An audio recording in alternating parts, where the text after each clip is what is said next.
जय जय रघुवीर समर्थ. शुका सारिखे पूर्ण वैराग्य जाचे, वसिष्ठा परिज्ञान योगेश्वराचे. कवी वाल्मिका सारिखा मान्य ऐसा, नमस्कार माझा सद्गुरु रामदासा. श्रीराम. मला वाटते अंतरी त्वा वसावे, तुझ्या दासबोधासी त्वा बोध व्हावे. अपत्या परी पाववी प्रेमग्रासा, महाराज या सद्गुरु रामदासा. जय जय रघुवीर समर्थ. शांताकारं भुजगशयनं पद्मनाभं सुरेशं, विश्वाधारं गगनसदृशं मेघवर्णं शुभांगं. लक्ष्मीकान्तं कमलनयनं योगिभिर्ध्यानगम्यं, वन्दे विष्णुं भवभयहरं सर्वलोकैकनाथं. यं ब्रह्मा वरुणेन्द्ररुद्रमरुतस्तुन्वन्ति दिव्यैस्तवैः, वेदैः साङ्गपदक्रमोपनिषदैर्गायन्ति यं सामगाः. ध्यानावस्थिततद्गतेन मनसा पश्यन्ति यं योगिनो, यस्यान्तं न विदुःसुरासुरगणा. देवाय तस्मै नमः. सर्वोपनिषदो गावो दुग्धा गोपालनन्दनः, पार्थो वत्सस्वतिर्भोक्ता दुग्धं गीतामृतं महत्. गोपाल कृष्ण भगवान की जय. जय जय रघुवीर समर्थ. आज वैशाख वद्य सप्तमी शके 1948, शनिवार दिनांक 9 मे 2026. आता आजच्या दिवसाचा विशेष म्हणजे 9 मे ही तारीख. महाराणा प्रताप यांची आज जयंती आहे.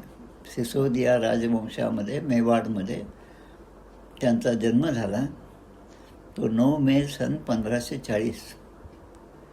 कुंभलगड या ठिकाणी किल्ला आहे तो कुंभलगडाचा, मेवाड राजस्थानमध्ये. आज त्या ठिकाणी आजच्या भौगोलिक संदर्भाने राजसमंद नावाचा जिल्हा राजस्थानमधला त्या ठिकाणी आहे, ज्या ठिकाणी सिसोदिया राजवंशामध्ये महाराणा प्रतापांचा जन्म झाला. त्यांचं आयुष्य तसं पाहिलं तर फार कमी होतं. 1540 ते 1597, म्हणजे अवघं 57 वर्षांचं त्यांना आयुष्य लाभलं. त्यामध्ये त्यांचा राज्याभिषेक झाला तो 1572मध्ये, म्हणजे 40चा जन्म, 32व्या वर्षी राज्याभिषेक झाला आणि 57व्या वर्षी त्याने देह ठेवला. पण एवढ्या कमी आयुष्यामध्ये त्यांच्या ठिकाणचे जे गुण होते, जे गुण मुसलमानांच्या मध्ये धाक निर्माण करत होते, ते म्हणजे त्यांच्या ठिकाणी असणारी वीर्यता, त्यांच्या ठिकाणी असणारं शौर्य, त्यानंतर त्याग, बलिदान आणि पराक्रम, आणि आपल्या ध्येयाप्रती दृढ असा दृढ असा निश्चय. या सगळ्या गोष्टींमुळे ते शत्रू पक्षाला सुद्धा फार भारी असेच वाटत होते. त्यावेळेचा बादशाह म्हणजे अकबर होता. अकबराने सगळ्यांना आपलं मांडलिकत्व स्वीकारावं अशी आज्ञा फरमान सोडलं होतं. पण त्या बादशहाचं फरमान काही राणा प्रतापाने स्वीकारलं नाही. आणि ते कितीही मागे लागले, कितीही जंग पछाडलं, तरी अकबराने शेवटी कंटाळून आपलेच प्रयत्न सोडून दिले. आता याच राणा प्रतापांचा आदर्श जो आहे तो पुढे छत्रपती शिवाजी महाराज आणि त्याचप्रमाणे आजच्या पश्चिम बंगालमधले अनेक स्वातंत्र्य सेनानी यांनी स्वीकारला होता. त्यांच्या काळात झालेलं एक प्रसिद्ध असं युद्ध म्हणजे महाराणा प्रताप आणि अकबर यांच्यामधलं युद्ध, जे 1576 सनमध्ये झालं होतं. त्याला हल्दी घाट, ते हल्दी घाटी आहे, त्या ठिकाणी ते युद्ध झालं म्हणून हल्दी घाटीचं युद्ध असं म्हणतात. आणि त्या युद्धामध्ये जसं शिवाजी महाराजांनी प्रतापगडाच्या पायथ्याशीच अफजल खानाला मारलं, ते सगळं गनिमी कावाजं होता. तेच तंत्र त्यावेळेस महाराणा प्रतापांनी वापरलेलं होतं. महाराणा प्रताप त्या युद्धामध्ये जिंकले, अकबर हा पराभूत झाला. त्या महाराणा प्रतापांची जयंती आज आहे. त्यांच्याप्रती सादर दंडवत घालून आपण थांबूया. नागपूरमध्ये एक भारत भारती नावाची संस्था आहे. त्या संस्थेने अनेक अशी पुस्तकं तयार केली होती. आम्ही नागपूरहून जेव्हा इथे परत आलो तेव्हा त्या सगळ्या पुस्तकांचा संचय आम्ही आणला होता. त्यावेळेस त्या पुस्तकांची किंमत फक्त 2 रुपये होती. 50-60 प्रकारची पुस्तकं, अनेक हुतात्म्यांचे वीर जे आहेत, स्वातंत्र्य सैनिक जे आहेत, त्यांचं चरित्र अगदी छोट्या 40-50 पानामध्ये 2 रुपयामध्ये ती पुस्तकं मिळत होती. आजही असतील, किंमत कदाचित वाढली असतील. ती पुस्तकं आपल्याजवळ ठेवावीत आणि त्या पुण्यतिथीच्या ज्या दिवशी ती पुस्तकं वाचावीत, एवढी एक सगळ्यांसाठी म्हणून एक सूचना. जमलं तर पहा, सूचना देणं आता आपलं काम आहे. जमलं तर छान, कारण आपल्या म्हणजे तो दिवस आपण आपल्या ठिकाणी साजरा केला असं आपल्याला खऱ्या अर्थाने म्हणता येईल.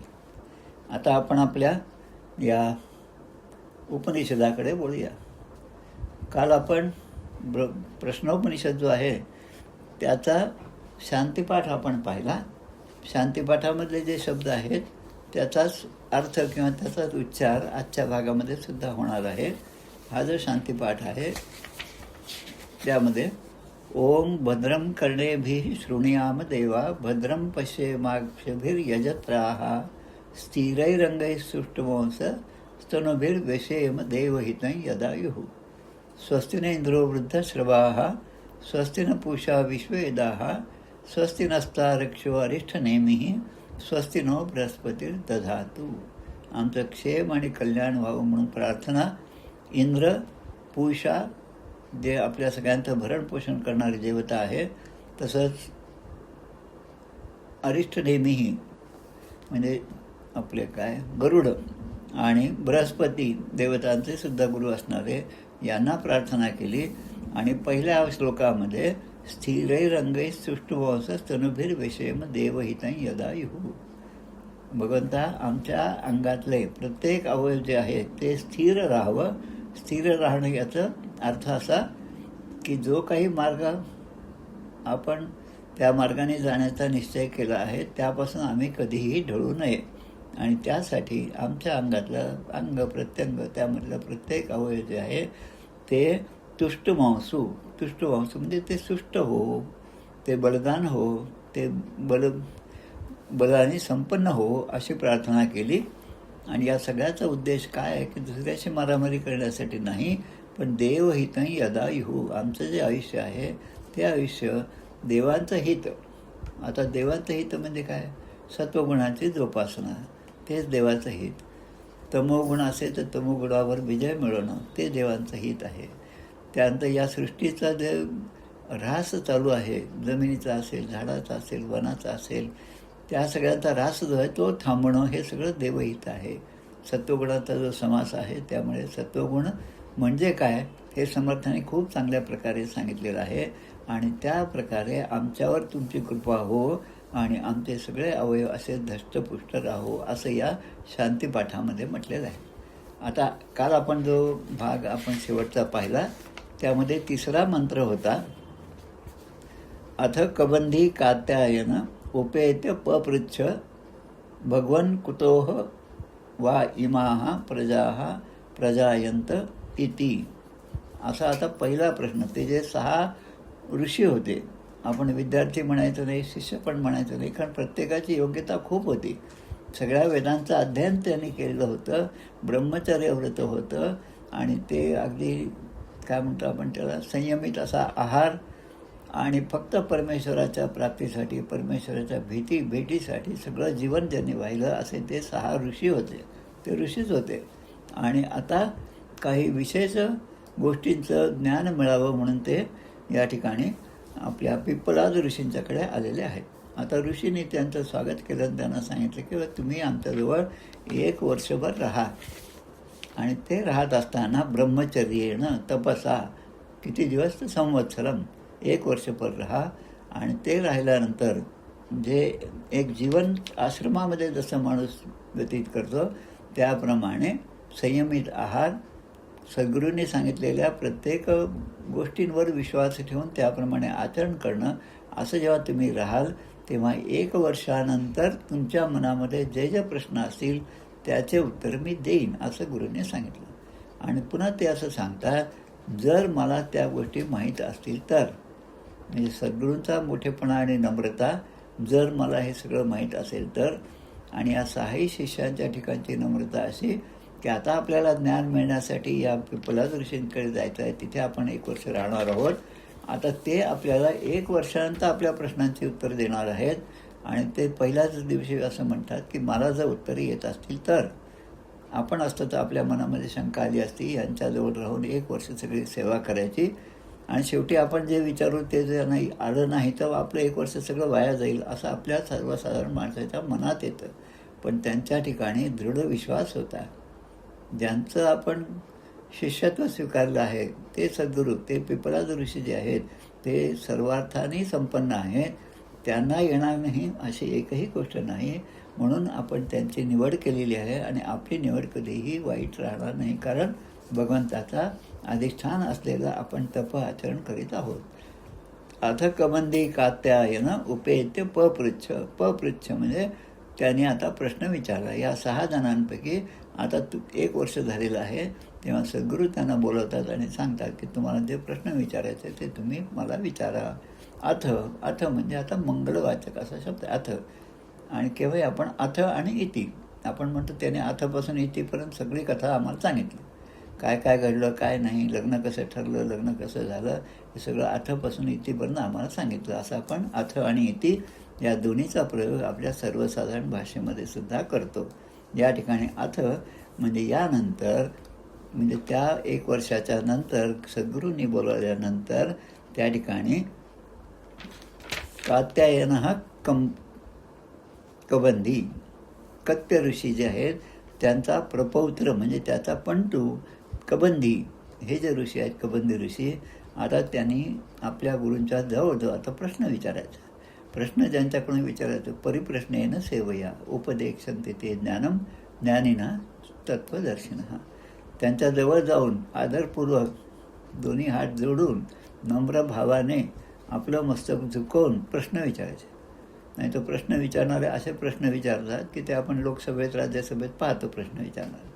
त्यांच्या ठिकाणी फक्त विरोध हा विरोधच असतो, कोणाचं काही चांगलं चिंतन जे आहे ते फार कमी प्रमाणामध्ये असतं. तसं न करता शिष्यत्व स्वीकारल्यामुळे हे पिपलाद ऋषींच्या जवळ जातात कबंदी आणि त्यांना प्रश्न विचारतात. आता प्रश्न काय आहे, पहिल्यांदाच ते त्यांना म्हणतात भगवन. भग म्हणजे जो 6 ऐश्वर्याने संपन्न आहे त्याला आपण भगवंत असं म्हणतो. तर आता या दृष्टीने ते आपल्या सद्गुरूंकडे म्हणजे या पिपलाद ऋषींकडे या दृष्टीने पाहतात आणि म्हणून पहिलं संबोधन आहे भगवन. आणि मग ते म्हणतात कुतः वै म्हणजे कोणत्या गोष्टीसाठी आणि कोणत्या विशेष कारणासाठी. प्रश्न पहा, कुतः वै म्हणजे कोणत्या गोष्टीसाठी आणि कोणतं निश्चित असं कोणतं कारण आहे की ज्यासाठी इमाहा प्रजाहा, इमाहा म्हणजे ही सगळी प्रजा निर्माण झाली. आता प्रजा निर्माण झाली म्हणजे या जगामध्ये दिसणारे प्रत्येक सजीव असेल निर्जीव असेल जे जे आहेत, झाडं आहेत, वृक्ष आहेत, वेली आहेत, अन्नधान्य आहे, त्या सागरापर्यंत जाणारे ते नदीचा प्रवाह आहे.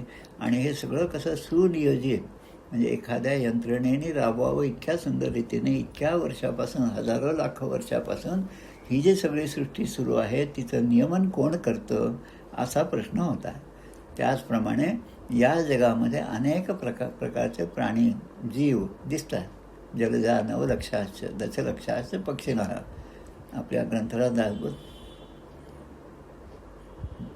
दासबोधामध्ये काय नाही म्हणजे सगळ्याच गोष्टी त्यामध्ये आहेत ग्रंथामध्ये.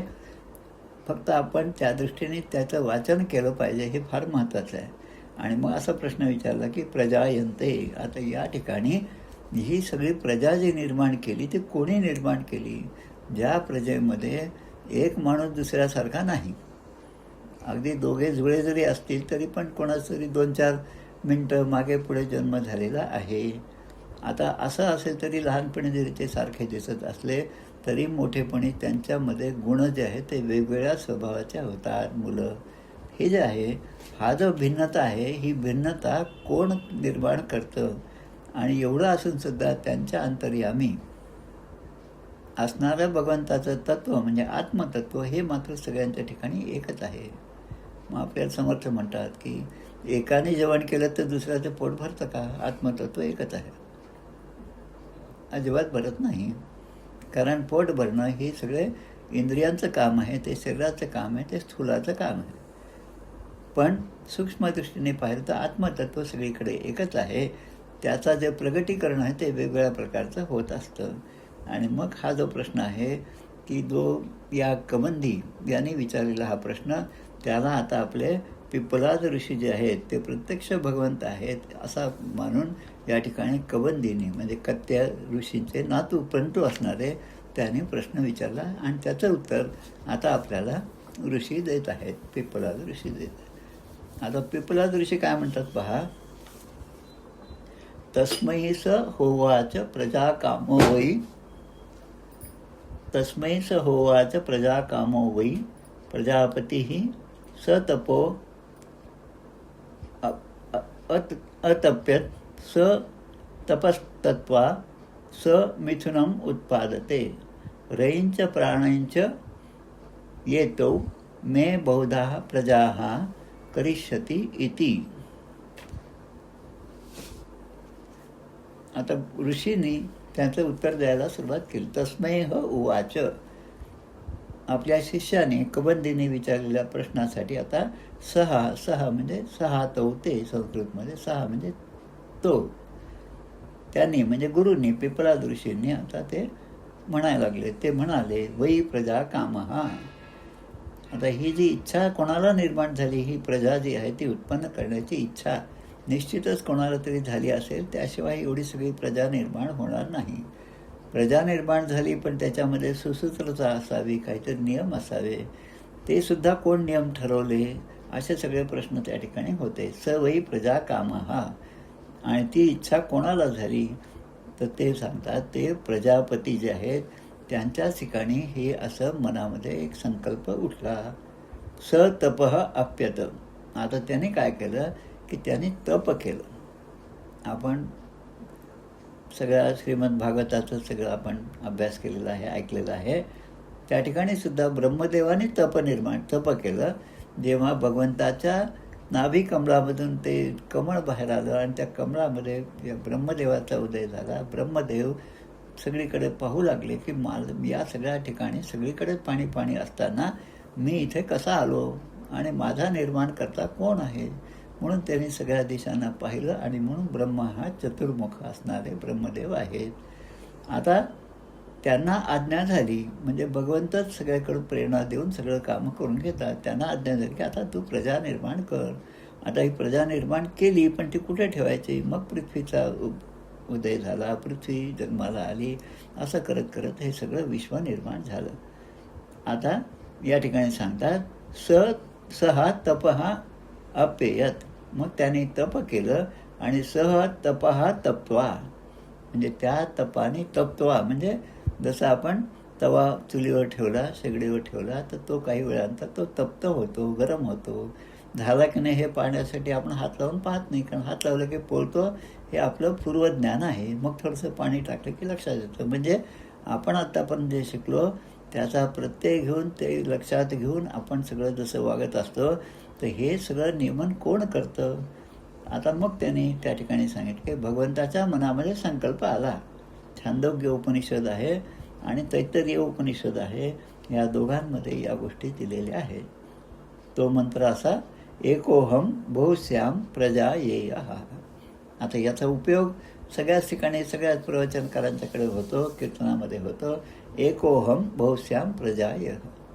मी एकटाच आहे. आता मला कोणीतरी दोन व्हावं असं वाटतं, कोणीतरी माझ्याबरोबर असावं असं वाटतं. म्हणून प्रकृती आणि पुरुष नावाचा एक पूर्ण दशकच आहे पहा. प्रकृती आणि पुरुष. पुरुष म्हणजे जो एकच होता. अहमेवा समयवाग्रे नान्यंत्य सदसत्परम पश्चादहम यदेतच्च यो व शिष्येत सोस्म्यहम. मी एकटाच होतो या चराचर विश्वाच्या निर्मितीच्या पूर्वी. हे सगळं विश्व आहे तेव्हासुद्धा मी आहे आणि हे सगळं विश्व जेव्हा लयाला जाईल तेव्हासुद्धा मीच असणार आहे. एवढा भरोशाने सांगणारं जो आहे ते तत्व जे आहे त्यांनीच हे सगळं निर्माण केलं.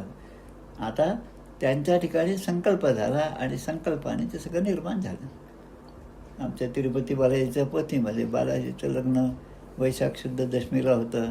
3-4 दिवस आधी त्यांना सांभाळणारी जी त्यांची बकुळा नावाची, आता दासी म्हणत नाही, हे बकुळा पूर्वजन्मीची यशोदा होती. कारण यशोदेने कृष्णाचे विवाह पाहिलेले नव्हते. 16,108 विवाह झाले मुलाचे, पण आई एकाही विवाहाला असल्याचा उल्लेख नाही. म्हणून तिला आशीर्वाद दिला, पुढच्या जन्मी तूच माझ्याबरोबर राहशील, तूच माझी आई राहशील, माझा सांभाळ करशील. आता तिला प्रश्न पडला, आता आपल्या पोराचं लग्न आहे आणि इतकं जवळ आलेलं आहे, अजून तो कोणी पाहुणे पण आले नाही, घरामध्ये तयारी पण नाही. मग त्यावेळेस आता आपण ते इथे पाहत आहोत काय, फक्त संकल्प केला, भगवंताने संकल्प केला आणि त्या संकल्पाबरोबर त्या ठिकाणी गरुड त्या ठिकाणी प्रगट झाले, सूर्यदेव प्रगट झाले आणि सगळ्यांना कामं वाटून दिले की तुम्ही हे करा, तुम्ही ते करा, असं छानपैकी. आणि मग नंतर संकल्पाने सगळं. आता त्या ठिकाणी देवता जे आहेत त्यांनासुद्धा कामं वाटून दिले. आता हे जसं झालं म्हणजे काही समोर नसताना, आणि मग त्याच पोथीमध्ये पुढे दिलेलं आहे की मग त्याच बकुळेने पाहिलं की आकाशामध्ये कितीतरी विमानांची दाटी झाली. आता ते जे विमान आहे ते किती होते त्याचा उल्लेख पोथीमध्ये आहे. 3.5 कोटी असे देवता त्या ठिकाणी आले. 3.5 कोटीचा एक झाला, असे कितीतरी आहेत. आणि मग त्या सगळ्यांचं त्या ठिकाणी स्वागत करायचं. घरी काहीच नाही, पण स्वागत कसं करायचं म्हणजे सगळं संकल्पाने निर्माण झालं. संकल्पाने निर्माण झालेली द्वारका नगरी ती संकल्पाने, मयसभा ती आहे. म्हणजे प्रत्येक ठिकाणी आपण पाहतो की भगवंताच्या मनामध्ये जे असेल तसंच होत असतं, फक्त भगवंत कोणाकडून तरी ते करून घेतात. आता ते आपल्याकडून करून घेत आहेत हे आपलं भाग्य आहे. ते सोडून माणूस म्हणतो की हे माझ्यामुळेच होत आहे, मीच केलेलं आहे. म्हणजे त्या ठिकाणी देहबुद्धी जेव्हा प्रबळ होती तेव्हा अशा चुका होतात. देहबुद्धी जशी जशी कमी होईल तसं तसं सकळ करणे जगदीशाचे आणि कवित्वाचे काय माणसाचे, ऐशा प्रमाण बोलण्याचे काय घ्यावे, असे उच्चार समर्थ आपल्या दासबोधामध्ये करतात. पण हे आपल्याला आपल्या कृतीमध्ये आपल्याला हे लक्षात येत नाही. आणि म्हणून माझं कर्तृत्व असल्यामुळे मी त्या कर्तृत्वाचा भोगता आहे हे जे मनामध्ये आहे ते असल्यामुळे, ते भोगता असेल तर मग ते सुख असेल किंवा दुःख असेल ते दोन्ही भोगणारा तूच आहेस. आणि मग पुन्हा जन्म आणि मरण हे सगळे फेरे आहेत.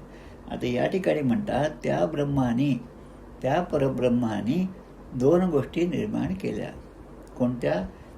या पूर्ण उपनिषदामध्ये हे अगदी लक्षात ठेवण्यासारखं या 2 गोष्टी. त्या म्हणजे एक म्हणजे रई आणि दुसरं म्हणजे प्राण.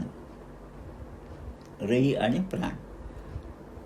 आता या 2च गोष्टींना, प्राण आणि रई, यांना वेगवेगळी नावं आहेत. ती आपल्याला समजण्यासाठी आहेत. आता प्राण म्हणजे काय आपण पाहतो, पंचप्राण, प्राण, अपान, व्यान, समान, उदान. त्यामध्ये पंचप्राण म्हणजे प्राण हे काय आहे तर अग्नितत्व आहे. आता अग्नी काय आहे तर सूर्य आहे. आणि रई म्हणजे काय, सोम, ज्याला आपण चंद्र म्हणतो. आता रजनीनाथ आणि दिनकर नित्य करीती संचार, घालिता ते येर झार, लाविले भ्रमण जगदीशे, समर्थन लिहिले. आता ते जे शब्द आहे समर्थाने लिहिलेले, कुठे विजापूरचा सरदार निघाला आहे, ही सूचना छत्रपती शिवाजी महाराजांना देण्यासाठी जे पत्र लिहिलं त्यामध्ये जी ओवी आत्ता आपण म्हणली, रजनीनाथ आणि दिनकर नित्य करती संचार, घालिता ते येरझार, लाविले भ्रमण जगदीशे, ही जी ओवी आहे त्याच ओवीमधले शब्द या ठिकाणी आहेत. एक रई आणि एक प्राण. आता प्राण जे आहे, आपल्यामध्ये प्राणतत्व आहे. आपल्यामध्ये ते प्राणतत्व आपण केनोपनिषदामध्ये पाहिलं की जीवाचा जन्म झाल्यावर त्याच्यामध्ये प्राणतत्वाचा प्रवेश कोणी केला, कोण करणार आहे, तो भगवंतच करणार आहे. पण भगवंत स्वतःहून त्या ठिकाणी येत नाहीत. मग त्या डॉक्टरांना ती प्रेरणा होती, अरे मूल जन्मलं पण ते अजून काही हालत नाही. मग डॉक्टर ते त्या छोट्या मुलाला, बाळाला हातात धरतात आणि दुसरीकडे 2-4दा थोबाडीत मारल्यासारखं करतात, त्याच्या छातीवर मारतात. मग हळूहळू त्याचा श्वास सुरू होतो. मग त्याचा पहिला श्वास कोणी फुंकला असा प्रश्न केनोपनिषदामध्ये येतो. तसंच या ठिकाणी रई आणि प्राण. आता एक प्राण आहे आणि दुसरं म्हणजे रई. आता रई म्हणजे काय तर सोम आणि चंद्र, आणि प्राण म्हणजे अग्नी आणि सूर्य. आता या गोष्टी या उपनिषदामध्ये बऱ्याच ठिकाणी येणार आहेत आणि त्यांना वेगवेगळी नावं दिलेली आहेत. त्यामुळे ज्यांना अभ्यास करायचा आहे त्यांनी या गोष्टी अगदी एक टेबल आखल्यासारखं आखायचं आणि त्यामध्ये लिहून ठेवायचं. मग ते म्हणतात या ठिकाणी हे 2 आहेत. आता इति मिथुनम. आता ह्या दोघांना उत्पन्न केल्यानंतर आता मैथुन धर्माप्रमाणे तुम्ही इतर प्रजा निर्माण करा. ब्रह्मदेवाने पण असंच केलं होतं, प्रजा निर्माण केली. ब्रह्मदेवाने सुद्धा आधी 4 मानसपुत्र निर्माण झाले मनाने, संकल्पाने. सनतकुमार, सनकादी ऋषी झाले, 4 झाले. त्यांना प्रजा निर्माण करण्यासाठी सांगितलं तेव्हा ते म्हणतात, आमचं त्याने हे होणार नाही, आमचं ब्रह्मचर्य व्रत आहे. आता जन्मल्यावर 5 वर्षाचे असतानाच बापाला सांगतात, आमच्या त्याने हे होणार नाही, कारण आम्ही ब्रह्मचारी आहोत, या भानगडीत आम्ही पडणार नाही. त्याच पद्धतीने आमचे तुकामाई येळेगाव हे सुद्धा अवतारी पुरुष होते. कोणाचे अवतार? शुकदेवाचे. जन्माच्या जसं शुकदेवाने सांगितले, मी जन्म घेणार नाही. 16 वर्ष आईच्या गर्भामध्ये होते, पण मी जन्म घेणार नाही. कारण काय? तर एकदा जन्म घेतला, जन्म भयाचा डोंगर चढेना ऐसा, असं वर्ष सांगतात. मग मी का घेऊ? मग त्यांना जेव्हा आश्वासन मिळालं की अरे तुझ्याकडून दुसरं काम करून घ्यायचं आहे, त्यामुळे माझ्या आदेशाने तुझा जन्म होणारच आहे. असं कोणाच्या तरी आदेशाने आपण कार्य करीत असतो, पण हे आपल्याला लक्षात येत नाही. आता आपल्यामध्ये हा प्राणाचा संचार झाला आणि तो प्राण आतमध्ये असल्यामुळे, तो सारखा आत बाहेर करत असल्यामुळे, श्वास आणि विश्वासही असल्यामुळे आपण जिवंत आहोत. जेव्हा सोडलेला प्राण हा पुन्हा आपण घेणार नाही, तेव्हा आपला मृत्यू निश्चित आहे. जन्म जसा आहे त्याचा जन्मापेक्षा मृत्यू हा निश्चित आहे. जातसेही ध्रुव मृत्युरुत, ध्रुव जन्म मृतस्य च, उपजेते नाशे नाशेते पुनरपि दिसे, हे घटिका यंत्र जैसे. घटिका यंत्र जसं ते असतं घड्याळ, त्याप्रमाणे हे जितने चावी भरी रामने उतना चले खिलौना, याप्रमाणे आपलं आयुष्य आहे. ते सेल बंद झाले की मग तुमचा मोबाईल 10 लाखाचा आहे की 50 लाखाचा आहे की 100 रुपयाचा आहे हे कोणी विचारत नाही, पण तो मोबाईल काही चालत नाही. सिम कार्डच नसेल तर काय चालणार आहे? ते सिम कार्ड म्हणजे हा आत्मा आहे, जो भगवंताचा अंश आहे. आता या ठिकाणी त्यांना जे सांगितलं की तुम्ही इति मिथुनम, रई आणि प्राण यांना आदेश झाला की तुम्ही आता या ठिकाणी प्रजा निर्माण केला. उत्पादयते या ठिकाणी शब्द आहे पहा. स तपस्तप्त्वा स मिथुनम उत्पादते, तुम्ही निर्माण करा. एतो मे, रई आणि प्राण यांना उत्पन्न करण्यामध्ये भगवंताचा काय उद्देश होता? आता आपण आपल्या दृष्टीने पहा. आपल्या ठिकाणी लग्न झालं, मग मुलगा झाला, मुलगी झाली, संसार वाढत चालला. आता त्या मुलाच्या जन्मानंतर आईवडिलांना अपेक्षा असते की हा मुलगा मोठा होईल.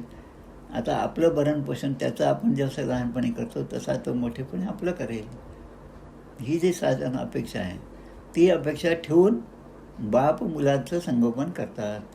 आई त्याला माया लावते, हे बरोबर आहे. आता आई आणि बाप जे आहे हे सुद्धा याच प्रकारचे इथे रई आणि प्राण याचेच प्रकार आहेत. प्राण म्हणजे जो त्याचं भरणपोषण करतो आणि रई म्हणजे तो त्या ठिकाणी सोमचंद्र किंवा त्याचं भरणपोषण करताना त्यामध्ये शक्ती जी आहे, त्या शक्तीचा संचार जो आहे तो ज्याच्यामुळे होतो, ते अन्न जे आहे ते अन्न देण्याचं काम ते आई करत असते. आणि म्हणून तो छोटासा मुलगा मोठेपणी धष्टपुष्ट होतो. जन्म एकाने दिला, त्या एकाने दृष्टपुष्ट केलं. आता सगळ्या सर्वांगाने स्थिरैरंगै सृष्टमांसस्तनभिर काय करायचं? तर वेशेम देवहितं यदायुः, भगवंताचं कार्य करायचं. आणि त्यासाठी सगळं आपण दष्टपुष्ट आहोत. आणि ते आपण कार्य केलं तर चांगलं, आणि नाही केलं तर अधोगती आहेच आहे. म्हणून या ठिकाणी म्हटलेलं आहे. आता हा ब्रह्मदेवाचा संकल्प कसा होता या सृष्टी निर्माण करण्याचा, ते सुद्धा थोडक्यामध्ये आपण पाहू की ब्रह्मांड निर्माण व्हावं असं ब्रह्मदेवाला वाटलं.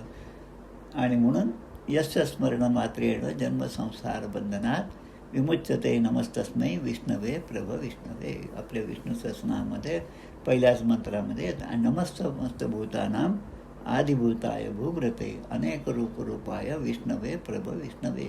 त्या कबंदी जे आहे त्याने प्रश्न विचारला की ही सगळी सृष्टी कशामुळे निर्माण झाली? अनेक रूपाय विष्णवे प्रभ विष्णवे. हे अनेक रूपाने जरी दिसत असलं तरी त्यांच्या सर्वांच्या ठिकाणी आत्मतत्व जे आहे ते माझंच आहे, मीच त्या ठिकाणी आहे.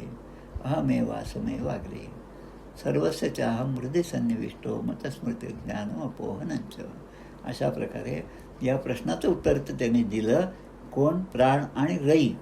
आता रई म्हणजे शक्ती, आकृती, म्हणजे माणूस जसं जसं लहान मुलं आहे काय त्याचं वजन काहीच नसतं पहा, 2.5 किलो 4-5 पाऊंड, आणि मग हळूहळू ते वाढत जातं. जसं जसं शक्ती संपन्न होतं तसं वजन वाढत राहतं. म्हणजे स्थूल रूप त्याला प्राप्त होण्यासाठी रई आहे आणि त्याच्यामध्ये प्राणशक्ती येण्यासाठी प्राण आहेत. मग या दोघांमुळे ती वाढ होती. जशी एका मुलाची वाढ होती तशी ही सगळी सृष्टीची वाढ होती. आणि त्यालाच आपण अनेक उपनिषदांमध्ये समर्थाने सुद्धा की त्या बी पेरलं शेतामध्ये, आता शेतामध्ये गेलोच नाही, मग त्यामध्ये धान्य होईल का? त्याची आपण निगा राखली का पाहिजे. ती निगा राखणं हे या ठिकाणी रई म्हणजे ती शक्ती त्याच्यामध्ये आली पाहिजे. हे काम कोणाचं आहे? ते त्याचं काम आहे, त्या रईचं काम आहे. आणि तर शक्ती संपन्न होण्यासाठी सोम आणि चंद्र यांचं कार्य आहे. आणि प्राण त्याच्यामध्ये संचार करण्यासाठी अग्नी किंवा सूर्याचं काम आहे. आता पुढचा प्रश्न या ठिकाणी म्हणतात, आता प्राण आणि रई ह्या दोघांची निर्मिती झाली, पण आता त्यांचं स्वरूप काय हे समजावून सांगतात पुढच्या मंत्रामध्ये. म्हणजे हा आहे 5वा मंत्र आहे. आदित्यो हवै प्राणो रैरेव चंद्रमा रैर्वा एतत् सर्वं यन्मूर्तं च अमूर्तं च तस्मान् मूर्तिः एव रई. म्हणजे रई म्हणजे काय आणि प्राण म्हणजे काय हे आता आपल्याला छान समजून सांगतात. आता इथे शब्द आलेले आहे आदित्यवै. आधी ह शब्द आला आहे. आता या सगळ्या उपनिषदामध्ये संस्कृत वाङ्मयामध्ये ह शब्द वेगळ्या प्रकारे येतो. म्हणजे नुसता ह शब्द, त्याच्या आधी नाही, पुढे शब्द नाही, अक्षर नाही. तो ह याचा अर्थ मी निश्चितपणे सांगतो, निश्चितपणे तुम्ही ध्यानात घ्या, ह शब्द येतो. आता काय सांगतात ते? आदित्यवै, की हा सूर्यच प्राण आहे. आदित्यवै प्राणो रैरेव चंद्रमा. आणि रई म्हणजे काय? तो चंद्रमा आहे. म्हणजे आता जे मूळ पहिले दोन शब्द आले होते रई आणि प्राण, तेच आता या ठिकाणी आदित्य म्हणजे सूर्य आणि चंद्रमा म्हणजे सोम या दृष्टीने समोर दिसतं. आता जे समोर दिसतं यन मूर्तम, मूर्त म्हणजे जे प्रगट झालेलं आहे. जे जे प्रगट झालेलं आहे ते प्रगट कोणामुळे झालं? ते सत्तत्वामुळे झालं. आणि अमूर्तम म्हणजे अप्रगट आहे ते असत्व. असत म्हणजे अमूर्त म्हणजे काय? जे चिरकाळ टिकणार नाही. दिसतंय आपल्याला ते आहे, पण ते चिरकाळ टिकणार नाही. पण सत्य आहे ते मात्र प्रगट झालेले आहे. आणि तस्मान मूर्तीही एवच रईही एतत् सर्वैवै. म्हणजे हे सगळं अमूर्त याचा अर्थ काय? जे आकाररहित आहे. आणि मूर्तम म्हणजे जे काही आकाराला येते. आता आकाराला येतं आणि आकाररहित आहे याचा विचार जरा जास्त महत्त्वाचा आहे. तिथे थोडंसं आपल्यामध्ये संभ्रम निर्माण होण्याची शक्यता आहे. यत मूर्तमच, जे आकाराला येते. आता आपण पाहिलं पंचमहाभूत आहेत, पृथ्वी, आप, तेज, वायू, आकाश. आता यामध्ये पृथ्वी आपल्या डोळ्यानं दिसते, जल आपल्या डोळ्यानं दिसतं आणि तेजसुद्धा आपल्याला दिसतं. म्हणजे आपल्या शरीराने आपण ते पाहू शकतो, आपल्या अवयवाने पाहू शकतो. याला मूर्तम, मूर्त म्हणजे प्रगट झालेले म्हणतात. आता अमूर्त काय आहे? या पाचपैकी पृथ्वी, आप, तेज. अमूर्त काय? वायू आणि आकाश. वायू दिसतो का? नाही, तो फक्त अनुभवाला येतो. तो आपल्या स्पर्शेंद्रियामुळे अनुभवाला येतो. आज खूपच थंडी आहे, आज खूप उष्णता आहे, हे सगळं त्या स्पर्शेंद्रियामुळे ते आपल्याला अनुभवास येतं. त्याला म्हणायचं अमूर्त म्हणजे आकाररहित. त्याला आकार नाही. आकाशाला काही बंधन नाही, वायूला काही बंधन नाही. आणि याच कारणाने आपल्या श्रीमद भागवताच्या महात्म्यामध्ये सुरुवातीला जो काय त्याचं नाव धुंदुकारी, जो प्रेतरूप आहे. आता प्रेत हे काय? वायुरूप आहे. आणि वायुरूप असल्यामुळे त्याला आकार नाही, तो कुठेही राहू शकतो, कुठेही जाऊ शकतो. आता ते भागवत ऐकायचं, त्याचं श्रवण करायचं म्हणून आता कुठेतरी स्थिर राहिलं पाहिजे, एकाच ठिकाणी थांबलं पाहिजे. ते आपल्याला श्रवण करावं लागेल. कारण आपला भाऊ जो बंधू आहे तो गोकर्ण या ठिकाणी आपल्यासाठी, आपल्या मुक्तीसाठी भागवत सांगत आहे.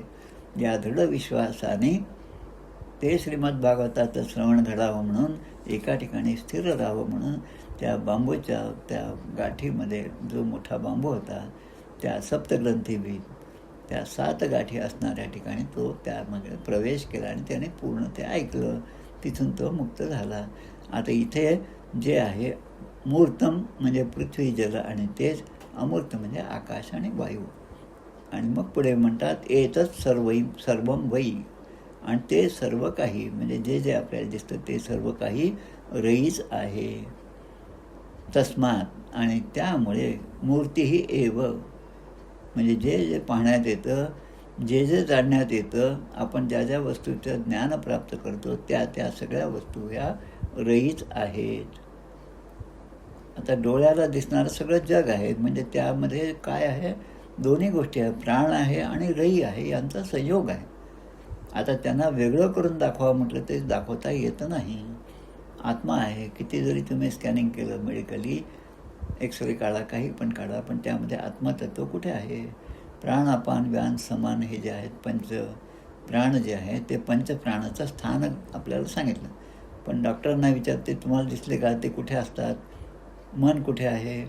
कारण हे सगळं वायुरूप असल्यामुळे त्याचं निश्चित स्थान नाही, कारण ते अमूर्त रूपाने आहे, पण ते आहेत. आता त्यांना वेगळं करता येत नाही, याचा अर्थ हे रई आणि प्राण जे आहेत त्यांना वेगळं करता येत नाही. पण त्या दोघांच्या संयोगाने, मिश्रणाने हे सगळं जग निर्माण झालेलं आहे. त्यांना वेगळं करून सांगता येत नाही, हे असं आहे हे तसं आहे सांगता येत नाही. तरी पण आपल्याला समजण्यासाठी म्हणून आता दृष्टांत देतात या ठिकाणी. काय? आदित्यो हवी प्राण, रविरेव चंद्रमा. सूर्य जो आहे तो ही सगळ्या जीवनशक्तीचं, आपल्यामध्ये जे काही शक्ती आहे ती संपन्नता जी आहे ती कोणामुळे आहे, त्याचं घनीभूत उदाहरण म्हणजे सूर्य आहे. आता आपण सूर्य म्हटलं की आपल्या ग्रंथराजामध्ये जायचं. 16व्या दशकामध्ये सूर्यस्तवन नावाचा समासच आहे, आणि त्या समासामध्ये सूर्याचं स्तवन केलं आहे. सूर्यामुळे काय होतं ते सगळं दिलेलं आहे. आणि शेवटी म्हणतात सकळ दोषांचा परिहार करिता सूर्याचे नमस्कार, स्फूर्ती वाढे निरंतर सूर्यदर्शन घेता. आता सूर्य आहे, आता ही स्फूर्ती जी आहे ती कोणती? रई, म्हणजे शक्ती वाढते ती रई आहे. म्हणजे या दोघांना वेगळं करून सांगता येत नाही, पण दोघांचं कार्य जे आहे ते या जीवाला धष्टपुष्ट करण्याचं कार्य आहे. आणि आता चंद्रमा, आता चंद्रमा म्हणजे रईचं रूप आहे. प्रत्येक जीवामध्ये असणारं स्थूल तत्व जे आहे, स्थूल तत्व त्यांना पुष्टी, त्यांना शक्ती देणारे जे आहे ती रई आहे. स्थूल शरीराचं पोषण कशामुळे होतं? पहिलं कशामुळे होत असेल तर अन्नामुळे होतं. आता हे अन्न कुठे निर्माण होतं? ते पृथ्वीमध्ये निर्माण होतं.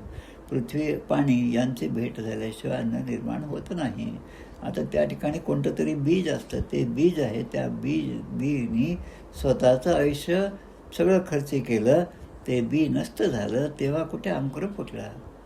अंकुर फुटल्यानंतर ते बी मी टाकलेलं कुठे आहे ते मी काढून घेतो असं म्हटलं तर त्या ठिकाणी ते झाडसुद्धा वाढणार नाही. जे काय थोडंफार येणार होतं ते सुद्धा येणार नाही. पण ते आपल्याला समजून घ्यावं लागतं. त्या प्राणाला, ते प्राण असल्यामुळे ते अंकुरित झालं, आणि अंकुरित झाल्यानंतर त्याला काय फळं फुलं फांद्या हे सगळं पुढचा विस्तार आहे. तो विस्तार होण्यासाठी सुरुवातीचं बी हे महत्त्वाचं आहे. आणि मग या ठिकाणी सांगतात की सूर्य आणि चंद्र या दोन शक्ती आहेत. आता चंद्राची जी शक्ती आहे ती कशाची आहे? चंद्र जे आहे ते औषधी गुणधर्म असणारे चंद्र आहे. म्हणून आपण कोजागिरीच्या दिवशी ते दूध आटवून चंद्राच्या तिथे ठेवतो, चंद्र त्यामध्ये आपण पाहतो. ते नुसतं आपलं मनोरंजन नाही, पण त्यामध्ये आपल्या शरीराला पुष्टी देणारं ते तत्त्व त्या चंद्रमा देवताकडून त्याच्यामध्ये प्रविष्ट होतं. म्हणून ते दूध जे आहे ते आपण ग्रहण केलं पाहिजे, प्राशन केलं पाहिजे. आता तुष्टी म्हणजे ते कशामुळे? आता शरीरामध्ये आपण विचार केला तर आपली हाडं जी आहेत ती मजबूत असतात, पण वरचं जे आहे मांस, मेद, मज्जा, अस्थी हे जे आहेत ते चंद्रमाच्या तत्वामुळे ते सगळं दष्टपुष्ट होतं. म्हणून यन्मूर्तं च अमूर्तं च तस्मान मूर्ती एव रई. तर रई आणि प्राण या दोघांबद्दलचा विचार या ठिकाणी सांगितलेला आहे. आता पुढचा जो मंत्र आहे, आता याच्यामध्ये थोडंसं असं विस्तारपूर्वक सांगितलेलं आहे. आता प्राण आपण पाहिलं, सूर्य आपण पाहिलं, आता सूर्याच्याबद्दल सांग. अथ आदित्य, अथ म्हणजे जसा रात्रीच्या नंतर रात्र संपता डोंगर चढून वर येतो भास्कर, तूही त्याच्या संगे येशी गात गात सुस्वर. कोण आहे? रात्र संपल्यानंतर जेव्हा प्रभात होती आणि थोडी चलबिलचल दिसती पृथ्वीमध्ये, या सगळ्या सृष्टीमध्ये, तेव्हा आपल्याला लहान लहान पक्ष्यांचे आवाज ऐकू येतात. थोडं आपल्या अंगामध्ये सुद्धा उत्साहाचा संचार होतो. कोणाच्या? जे उठून जागे होतात. जे झोपलेले असतात त्यांच्या ठिकाणी तर काय भूताचा संचार असतो, पण जे जागे असतात त्यांच्या ठिकाणी प्राण शक्ती ही संपन्न होते आणि त्यांना तो उत्साह जो आहे तो आल्यामुळे दिवसभर ते आपलं सगळं कर्म करू शकतात. आता या ठिकाणी म्हणजे रात्रीच्या नंतर उदयन, उदयाला येतो. कोण? आदित्य हा म्हणजे सूर्य उदयाला येतो. आणि यत प्राचीन दिशा म्हणजे ज्या बाजूला सूर्य उदयाला येतो ती दिशा म्हणजे पूर्व दिशा. प्रविशती, सूर्य उदयाला आल्यानंतर सूर्यापासून निघणारे सगळे जे किरण आहेत ते किरण या भूतलावर सगळीकडे पसरून जातात. प्रविशती, तो सूर्य प्रत्येक ठिकाणी प्रवेश करतो. आता कुठे प्रवेश करतो? आपल्या अंगामध्ये सूर्य प्रवेश करतो. याचा अर्थ आपल्यामध्ये प्राणशक्ती जागृत होते, आपण सतेज होतो. उठल्याबरोबर खूप छान, तुमच्या घरी खूप फ्रेश वाटलं, मला खूप छान वाटलं. कशामुळे? सगळं वातावरण तसं पोषक असल्यामुळे. कानावर काहीतरी वेदांचे एखाद्या मंत्राचे शब्द कानावर येतात, त्यामुळे आपल्याला आपण झोपून राहू नये एवढं त्या मुमुक्षूला तरी समजतं. पण बद्धाच्या कानावर तुम्ही काही करा, त्याला कुठल्याही प्रकारची जाग येत नाही. जो सोवत है वो खोवत है आणि जो जागत आहे सो पावत आहे, असं सगळं आपल्या संतांनी लिहून ठेवलं आहे. त्याचा प्रत्यय आपण घेतला पाहिजे आणि म्हणून सदा जागृत राहायला पाहिजे. उत्तिष्ठत जागृत प्राप्य वनांनी बोधत, हे सुद्धा आपण आताच उपनिषदामधलाच ह्या मंत्र पाहिलेलं आहे. आता इथे सांगतात ज्या दिशेला सूर्य उगवतो ती पूर्व दिशा आणि त्याची जी किरणं आहेत ती सगळ्या पृथ्वीमधल्या सगळ्या वस्तूंमध्ये पडतात आणि मग ते सुद्धा आता शक्ती संपन्न व्हायला लागतात. आता तेन प्राच्यान प्राणान, आणि त्यामुळे पूर्व दिशेला प्राणांना रश्मीषु, रश्मी म्हणजे किरण, सूर्याचे किरण, असंख्य किरणांनी सन्निधत्ते, आणि ही सगळी पृथ्वी, या सगळे जीवजंतू, हे सगळं ते शक्ती जे धारण करतात. त्याच प्रकारे जसं आता पुढे म्हणतात यद दक्षिणम, दक्षिण दिशेला, यत प्रतीचिम, पश्चिम दिशेला, यत उदीचिम म्हणजे उत्तर दिशेला, यत अधहा म्हणजे खालच्या लोकांना, आणि यत ऊर्ध्वम म्हणजे वरच्या लोकांना, यत अंतरा दिशा म्हणजे सगळ्या दिशांचा उल्लेख या ठिकाणी केला आहे. पूर्व, पश्चिम, दक्षिण, उत्तर. त्यानंतर अधः आणि ऊर्ध्वः. ऊर्ध्वं गच्छन्ति सत्त्वस्था, अधो गच्छन्ति तामसाः, जघन्य गुणवृत्तिस्था आणि अधो गच्छन्ति, ऊर्ध्वं गच्छन्ति सत्त्वस्था, सत्वगुण मध्ये तिष्ठन्ति राजसा. आता मध्ये तिष्ठन्ति राजसा म्हणजे काय? या ठिकाणी 14 लोकांचा विचार केला आहे. पृथ्वी आहे, स्वर्ग आहे आणि पाताळ आहे, म्हणजे या तिघांचा विचार या ठिकाणी. की जे सत्वगुणी आहेत त्यांना वरचं स्थान मिळतं, जे तमोगुणी आहेत त्यांना खालचं स्थान मिळतं, जे रजोगुणी आहेत ते मात्र त्यांचं स्थान सारखं बदलत राहतं, म्हणजे ते पुन्हा पुन्हा जन्माला येतात आणि पुन्हा मरण पावतात. आता ह्या 4 दिशा सांगितल्या, मग अध आणि ऊर्ध्व सांगितल्या. आता ह्या 8 दिशा झाल्या. त्यानंतर अध आणि ऊर्ध्व मिळाल्यामुळे पुन्हा 10 झाल्या, म्हणजे आग्नेय, नैऋत्य, वायू, ईशान्य, पूर्व, पश्चिम, दक्षिण, उत्तर, खालची बाजू आणि वरची बाजू, अशा 10 दिशा झाल्या. आणि 10 दिशांच्या नंतर यत सर्वम. आता ह्या सगळ्यांपासून जे प्रेरणा घेतात, जे प्राणाचा संचार होतो, प्रकाश येते, तो सूर्य या सगळ्या दिशांना प्रकाशित करतात. आणि मग तेन सर्वान प्राणान, तर सर्व प्राण्यांना, सगळ्या जीवांना रश्मीषु सन्निधत्ते म्हणजे आपल्या किरणाने धारण करतो. कोण? तो सूर्यदेवता सगळ्यांना धारण करतो. आता एवढं जर स्पष्ट आपल्यासमोर जो सूर्य आहे, मी तर नेहमी सांगतो की सूर्य आपण जेव्हा दर्शन घेतो तेव्हा दर्शन घेताना अजून एक विचार मनामध्ये ठेवा की याच सूर्याने रामांना पाहिलेलं आहे, याच सूर्याने प्रत्येक देवतेचा स्पर्श या सूर्याने केलेला आहे. त्यांच्यामध्ये संचार जो आहे ते सगळ्या देवतांचा या सूर्यामुळेच झाला आहे. आणि ती सूर्यदेवता आज आपल्यावर सुद्धा कृपा करण्यासाठी तयार आहे. त्याचा वरदहस्त आपल्याला मिळण्यासाठी आपण उत्सुक झालं पाहिजे. पण आपणच उत्सुक नसेल तर मग त्याचं काय बिघडतं? तुम्ही नाही दर्शन घेतलं सूर्याचं तर काय बिघडतं? मंदिरातच गेलं पाहिजे असं थोडंच आहे. न जाता पण आपल्याला कुठेही देव आहे अरे एवढं समजलं असतं तर मग तुम्ही असे जन्ममरणाच्या फेऱ्यामध्ये का अडकले असता? म्हणजे जिथे पाहिजे तिथे त्या गोष्टींचा उपयोग करायचा आणि जिथे आपल्याला त्रास होतं त्या ठिकाणी तेच गोष्टी आमचा काही त्यावर विश्वास नाही. आम्ही काही दर्शनाला जात नसतो. म्हणजे तिथे सवडीप्रमाणे, निवडीप्रमाणे, आवडीप्रमाणे असा परमार्थ करून चालणार नाही. त्या ठिकाणी आपण सजग राहिलं पाहिजे. प्रत्येक गोष्टी जी जी निर्माण झाली आहे ती सगळी आपल्या हिताची. देवहितं यदायुः. त्या देवाचं हित पाहण्यासाठी या सगळ्या गोष्टींचा उपयोग करून जो आपलं जीवन सफल करतो त्याचंच जीवन सफळ झालेलं आहे. आणि अन्य जे आहे ते अन्य फक्त त्याने वयाचं कष्ट दिली. आपल्या आईलाच त्यांनी जन्माच्या वेळेस कष्ट दिलेले आहेत हे लक्षात घ्या. ते सगळे राक्षसी योनीला जातात. पण जे सन्मार्गाला आहे त्यांच्या ठिकाणी एखाद्या संतांचं नाव आपल्याला माहीत असतं, त्यांचं कार्य माहीत असतं, पण कदाचित त्यांच्या आईवडिलांचं नावसुद्धा माहीतच असतं. म्हणून म्हणतात पुत्र व्हावा ऐसा गुंडा ज्याचा त्रैलोकी झेंडा. असा पुत्र प्राप्त व्हावा. आणि तो कसा तर ते या उपनिषदामध्ये पुन्हा सांगितलेलं आहे. आता या ठिकाणी सूर्याबद्दलचं या 6व्या मंत्रामध्ये सांगितलं.